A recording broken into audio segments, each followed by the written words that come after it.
Hello, friends. It's nice to see you again. It's Linda Lord here with Arts Can Teach at Home. I was out cutting the grass today and it was very cold. And I was trying to remember some things that I could see that would remind me that it was spring. And so I saw some tulips and some daffodils. And I remembered the other day when I was outside, I saw a snake and a frog. Actually, the frog was almost the snake's lunch. And so my son came out and he separated the frog from the snake and he picked the snake up on a rake and he carried it out to the field. And then we scooched the little frog on his way. We also have a nest of baby bunnies in our yard. And also recently I have seen a pair of cardinals and a blue jay. And of course, there's always robins in my yard too. And so I got to thinking, maybe it would be fun if you did a spring scavenger hunt too. So why don't you go outside with parents' permission, of course, and see what signs of spring you can find. And when you come back, there'll be part 2 to this video because we're going to then write about all of the clues that we found for spring. And in fact, we're going to write a couple of times. So I'm going to take my list of all of the things that I found that were spring-like, and I'm going to think about a paragraph or two that could tell a story. Maybe I'll tell a story from the snake's perspective, or the mama bunny making her nest for her babies. And then I'm going to write a second paragraph from one of the other characters' perspectives.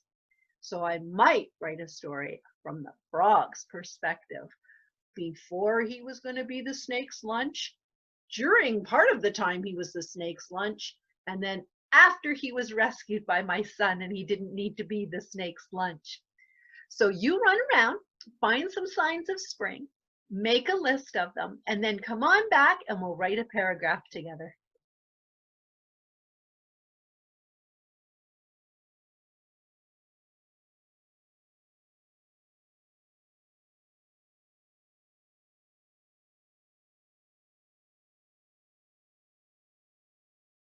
Hello, friends.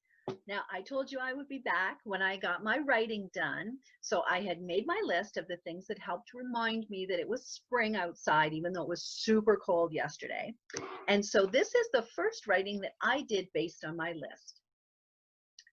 I stooped to pull a weed along the edge of the house when I realized it moved.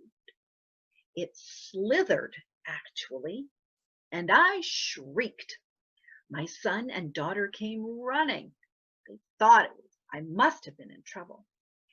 It's a snake, I pointed. My son arrived with a rake, and when he lifted that snake in the air, he saw the frog dangling from the snake's mouth.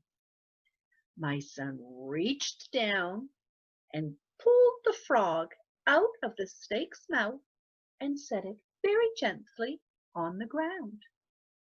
He then lifted the snake with the rake, walked it across my yard, and put it very gently down in the field. He walked back with the empty rake, assured me that the snake was in a very safe place, and went back in the house. Now, I would like to say that was the last time I saw that snake, but it wasn't. And now for my second story based on a bunny's tale. Out in the middle of our yard is a little divot where the ground is kind of sunk in.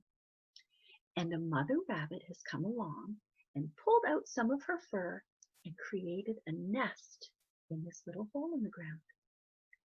And today, my daughter was out cutting the grass, and all of a sudden I heard the lawnmower stop, and then my phone rang. Hello? I would love to see the baby bunny. So I put down my phone and I went outside, and there sitting on the grass was a little tiny brown fluffy bunny. It was so cute, and we didn't want to startle it. We didn't want to touch it.